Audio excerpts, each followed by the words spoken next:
اعوذ باللہ من الشیطان الرجیم بسم اللہ الرحمن الرحیم السلام علیکم ورحمۃ اللہ وبرکاتہ۔ کشف بیر اسکلز ہب میں آپ سب کو خوش آمدید۔ آج ہمارا قرآن انڈرسٹینڈنگ کا لیسن نمبر 5 کا پارٹ اے ہے، جس میں ہم اذان کے الفاظ کو پڑھیں گے، ان کے معنی اور مطالب کو سمجھیں گے۔ تو جیسا کہ آپ سب جانتے ہیں کہ ہر سبق کے 2 حصے ہوتے ہیں، ایک پارٹ اے اور دوسرا پارٹ بی۔ تو سبق نمبر 5 کے پارٹ اے اور بی کے اختتام پر ہم 57 نئے الفاظ پڑھنا سیکھ لیں گے جو قرآن پاک میں 19,471 بار آئے ہیں۔ ہم سب جانتے ہیں کہ ہر مسلمان پر دن میں 5 نمازیں فرض ہیں۔ تو اذان کیا ہے؟ اذان نماز کی اعلانیہ پکار اور دعوت ہے۔ اذان سن کر اس کا جواب دینا اور فوراً ہر کام چھوڑ کر مسجد کا رخ کرنا ضروری ہے ہمارے لیے۔ یہاں پر مسجد میں جا کر باجماعت نماز ادا کرنے کا حکم مردوں کے لیے ہے، جبکہ عورتوں کے لیے گھر میں نماز ادا کرنے کا حکم ہے کہ چاہے آپ کتنا ہی اہم کام کیوں نہ کر رہے ہوں، کوئی مہمان آئے ہوئے ہوں، کوئی گھر کا کام ہو یا پھر آپ کوئی اسائنمنٹ بنا رہے ہیں، تو آپ کے لیے ضروری ہے کہ ہر کام چھوڑ کر پہلے نماز ادا کریں۔ ہاں، عورتیں اگر چاہیں تو گھر میں مل کر باجماعت نماز ادا کر سکتی ہیں۔ اب ہم اذان کے الفاظ کو دیکھیں گے۔ سب سے پہلے ہے اللہ اکبر۔ اللہ اکبر لفظ اذان کے شروع میں 4 مرتبہ بولا جاتا ہے۔ اس کا معنی ہے اللہ، اللہ اکبر سب سے بڑا ہے، اللہ اکبر اللہ سب سے بڑا ہے۔ جیسے صغیر، صغیر کا معنی ہوتا ہے چھوٹا، اور کبیر، کبیر کا معنی ہوتا ہے بڑا۔ تو صغیر، صغیر سے اصغر، اصغر کا معنی ہے زیادہ چھوٹا، اور اسی طرح کبیر، کبیر سے اکبر، اکبر کا معنی ہے مزید بڑا۔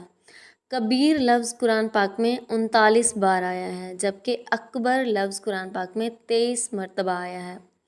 تو یہاں پر اللہ اکبر کا معنی ہے اللہ سب سے بڑا ہے۔ یہاں پر ہم اکبر کا معنی مزید بڑا نہیں بلکہ سب سے بڑا پڑھیں گے، کیونکہ اللہ تعالیٰ ہر چیز سے بڑا ہے۔ اللہ تعالیٰ قوت، عزت، شان و شوکت اور ہر اچھی صفت میں سب سے بڑا ہے۔ ہم اللہ تعالیٰ کے بارے میں جتنا جانیں گے، جتنا ہم اللہ تعالیٰ سے متعلق علم حاصل کریں گے، اتنا ہی اس کی بڑائی کا احساس ہمارے اندر بڑھے گا۔ تو ہمیں ہمیشہ یہ دعا کرنی چاہیے کہ اے اللہ، مجھ کو تجھے اپنی زندگی میں بڑا ماننے کی توفیق دے، یعنی نفس، خاندان یا لوگوں کی بجائے تیرے احکامات پر عمل کرنے والا بنوں۔ اگر ہم دیکھیں تو اکثر ایسا ہوتا ہے کہ فجر کی اذان سن کر ہم پھر بھی سوتے رہتے ہیں۔ تو اگر ہم فجر کی اذان سننے کے بعد بھی سوتے رہیں تو کیا ہم نے اللہ تعالیٰ کو بڑا مانا؟ بالکل بھی نہیں۔ ہم نے تو اپنے نفس کی سنی۔ کس کی بات سنی؟ اللہ تعالیٰ کی یا پھر نفس کی؟ اگر ہم فجر کی اذان سن کر فوراً ہی اٹھ جاتے ہیں تو اس کا مطلب یہ ہے کہ ہم نے اللہ تعالیٰ کو بڑا مانا، اور اگر ہم اذان سننے کے بعد بھی سوتے رہیں تو اس کا مطلب یہی ہے نا کہ ہم اللہ تعالیٰ کی بجائے اپنے نفس کی سنتے ہیں، تو اپنے نفس کو ہم بڑا مانتے ہیں۔ تو ہم گزرے ہوئے کل کو تو ٹھیک نہیں کر سکتے، لیکن ہم اپنے حال کو بہتر بنا سکتے ہیں، اور ہم آنے والے کل کی پلاننگ اچھی کر سکتے ہیں۔ تو ہمیں ہمیشہ دعا کے ساتھ گزرے ہوئے کل کا احتساب کرنا چاہیے اور آنے والے کل کا پلان بنانا چاہیے۔ اب ہم اذان کے الفاظ کو مزید دیکھیں گے۔ اللہ اکبر کے بعد ہے اشہد اللہ الہ الا اللہ، اشہد میں گواہی دیتا ہوں۔ اشہد کے معنی ہے شہادت، شہید، عینی شاہد، یعنی کہ جس طرح سے بات بدلتی ہے تو اس طرح سے اس کے معنی بھی چینج ہوتے رہتے ہیں۔ تو یہاں پر اشہد کا معنی ہے میں گواہی دیتا ہوں، ان کہ لا نہیں ہے۔ لا کا لفظ ہم پیچھے بھی پڑھ چکے ہیں، لا کا معنی ہے نہیں۔ الہ کوئی معبود، الہ کی جمع ہے، جیسے قرآن پاک میں ہم نے آلہتن بھی پڑھا ہے اور آلہتن بھی، تو الہ کی جمع ہے آلہتن۔ اللہ سوائے، اللہ کا معنی ہے سوائے، مگر، اللہ اللہ کے۔ اشہد اللہ الہ الا اللہ، اس کا مجموعی ترجمہ ہے میں گواہی دیتا ہوں کہ نہیں ہے کوئی معبود برحق سوائے اللہ کے، الہ کا معنی ہے جس کی پوجا یا پرستش کی جائے۔ جیسے اکثر ہم لوگ دیکھتے ہیں کہ بارش کے بعد ہم جیسے ہی لائٹ آن کرتے ہیں تو پتنگے آ کر لائٹ کے گرد منڈلانا شروع کر دیتے ہیں، یہ جانتے ہوئے بھی کہ جیسے ہی وہ اس لائٹ کے قریب جائیں گے تو جل کر مر جائیں گے، تو اس کے باوجود بھی وہ اس لائٹ کے گرد منڈلاتے رہتے ہیں۔ تو اس طرح الہ کا معنی بھی معبود ہے، یعنی ایک محور جس کے علاوہ کوئی نظر ہی نہ آئے، جس میں انسان بالکل کھو جائے، جس سے مانگا جائے، سوال کیا جائے، جس کا شکر ادا کیا جائے، جس کا حکم مانا جائے، جس کی اطاعت کی جائے۔ یہ سب معنی واضح کرتے ہیں کہ اللہ کے سوا کوئی الہ نہیں، یعنی کہ کوئی معبود نہیں، کوئی عبادت کے لائق نہیں۔ اب ہم اشہد ان لا الہ الا اللہ کے معنی اور مطالب کو سمجھتے ہیں۔ میں شہادت یعنی گواہی دیتا ہوں، یعنی کہ میری باتیں، میرا عمل، چاہے ہم گھر میں ہیں، آفس میں ہیں، یا پھر اسکول میں، بازار میں، کہیں بھی ہیں، تو میرے عمل سے یہ ثابت ہونا چاہیے کہ میں اللہ سے سب سے زیادہ محبت کرتا ہوں یا کرتی ہوں، اسی کو خالق، مالک اور رب مانتی ہوں۔ ساری کائنات کا حاکم صرف اللہ ہے اور وہی عبادت کے لائق ہے، اسی سے دعا مانگتا ہوں، میں اسی پر بھروسہ کرتا ہوں۔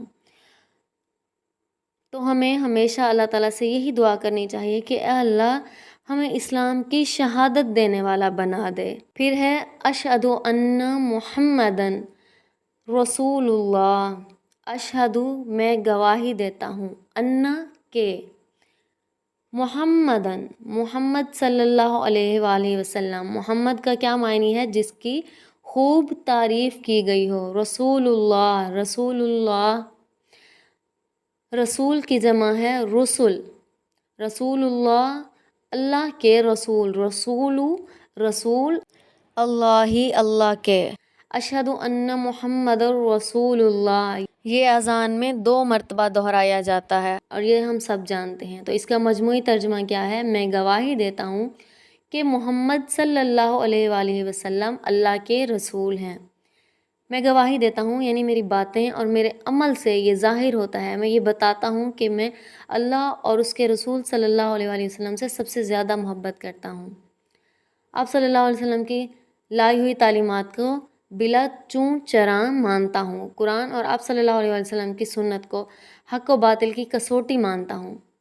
تو ہمارے عمل سے یہ ثابت ہونا چاہیے، یعنی کہ صرف یہ کہہ دینا ہی کافی نہیں ہے، ہمارے عمل سے بھی یہ ظاہر ہونا چاہیے کہ آپ صلی اللہ علیہ وآلہ وسلم کی تعلیمات کے لیے مجھے کسی قسم کے دلائل کی ضرورت نہیں، جو آپ صلی اللہ علیہ وآلہ وسلم نے پسند کیا وہی میری پسند ہے۔ اس کے بعد ہے حی علی الصلاۃ، حی آؤ، اعلیٰ طرف، اعلیٰ لفظ ہم پیچھے بھی پڑھ چکے ہیں، اعلیٰ کا معنی پر بھی ہے اور یہاں پر اعلیٰ کا معنی ہے طرف۔ حی آؤ، اعلیٰ طرف، الصلاۃ نماز کی طرف، یہ بھی اذان میں 2 بار دہرایا جاتا ہے، حی علی الصلاۃ، آؤ نماز کی طرف۔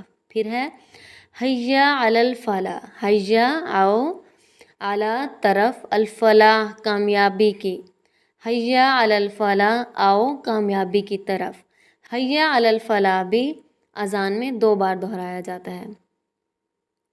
ہمیں یہ نہیں کہا گیا کہ نماز پڑھو اپنی جگہ پر یا اپنے گھر میں، بلکہ یہ کہا گیا ہے کہ نماز کی طرف آؤ، یعنی مسجد میں پڑھنے آؤ۔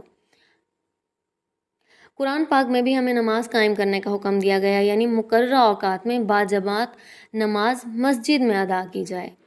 اور یہ بات میں نے سبق کے شروع میں بھی ایکسپلین کی ہے کہ باجماعت نماز ادا کرنے کا حکم مردوں کے لیے ہے۔ ہمیں اذان میں یہ بتایا جا رہا ہے کہ اگر تم نماز کی طرف آؤ گے تو ہر قسم کی فلاح اور کامیابی ملے گی۔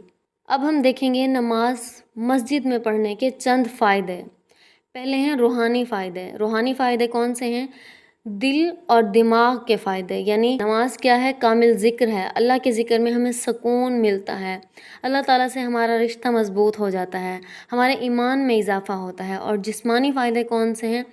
وضو کے ذریعے ہمارے جسم کی صفائی ہوتی ہے، پابندی وقت کی عادت، جیسے ہم نماز میں کئی بار اٹھتے ہیں، بیٹھتے ہیں، رکوع میں جاتے ہیں، تو اس سے کیا ہوتی ہے؟ ہمارے جسم کی ورزش ہوتی ہے اور ہمارے اندر وقت کا پابند بننے کی عادت ڈیولپ ہوتی ہے، مثلاً صحیح وقت پر سونا، اٹھنا وغیرہ۔ اور اجتماعی فائدے کون سے ہیں؟ مسجد میں نماز ادا کرنے کے جو اجتماعی فائدے ہیں وہ یہ ہیں کہ روزانہ دوستوں سے، پڑوسیوں سے، رشتہ داروں سے ملاقات ہو جاتی ہے، ان کی خوشی، ان کے غم کی ہمیں خبریں ملتی رہتی ہیں، اور وقت ضرورت ہم ایک دوسرے کے کام آ سکتے ہیں، ہمارے تعلقات مضبوط ہوتے ہیں، معاشرہ بہتر بنتا ہے۔ یہ سب کیا ہیں؟ اجتماعی فائدے ہیں۔ باجماعت نماز ادا کرنے کا اور جو سب سے بڑا فائدہ ہے وہ ہے آخرت میں ہمیشہ کی کامیابی ملے گی ہمیں۔ یہاں پر فلاح کی تذکیر اس لیے بھی کی گئی ہے کہ ہم اپنے معمولی سے نقصان سے بچنے کے لیے نماز چھوڑ دیتے ہیں۔ اکثر ایسا ہوتا ہے کہ ہم نے کھانا بنانا ہوتا ہے، ہم کسی اور کام میں مصروف ہوتے ہیں، جیسے کچھ اسٹوڈنٹس نے اسکول کا ورک کرنا ہوتا ہے، جیسے کوئی جاب گوئنگ پرسن ہوتے ہیں، انہوں نے اپنا ورک کمپلیٹ کرنا ہوتا ہے، تو ہم کیا کرتے ہیں؟ ہم اپنا معمولی سا نقصان نہیں اٹھا سکتے لیکن ہم نماز کو چھوڑ دیتے ہیں۔ تو یہاں پر فلاح کی تذکیر اس لیے بھی کی گئی ہے کہ انسان دنیا کے معمولی نقصان سے بچنے کے لیے نماز میں کوتاہی کر دیتا ہے، تو اس انسان کی مثال اس نادان شخص کی مانند ہے جو منزل کی مخالف سمت بھاگتا جاتا ہے، یعنی کہ اس کو پتہ بھی ہوتا ہے کہ میری منزل اس طرف نہیں ہے لیکن پھر بھی وہ دوڑتا ہوا چلا جاتا ہے۔ اور اب ہم اذان کے آخری الفاظ دیکھیں گے۔ اذان کے آخری الفاظ ہیں اللہ اکبر، اللہ اکبر، لا الہ الا اللہ۔ آخر میں وہی کلمات جس سے اذان شروع ہوتی ہے، وہی کلمات دہرائے جاتے ہیں، مگر یہاں پر اس بات کا اعلان کیا جاتا ہے کہ اس کی بڑائی کو مانتے ہوئے آ جاؤ۔ اگر ہم نہیں بھی مانیں گے تو بھی اللہ اپنی جگہ پر بڑا ہے، یعنی کہ ہمارے ماننے نہ ماننے سے کچھ نہیں ہوتا، چاہے ہم نماز پڑھیں نہ پڑھیں، اس کی عبادت کریں نہ کریں، وہ پھر بھی بڑا ہے۔ ہمارے نماز پڑھنے جانے سے یا نہ جانے سے اس کی بڑائی پر کوئی بھی فرق نہیں پڑتا، کوئی اثر نہیں پڑتا۔ ہاں، ہم اپنا نقصان ضرور کرتے ہیں۔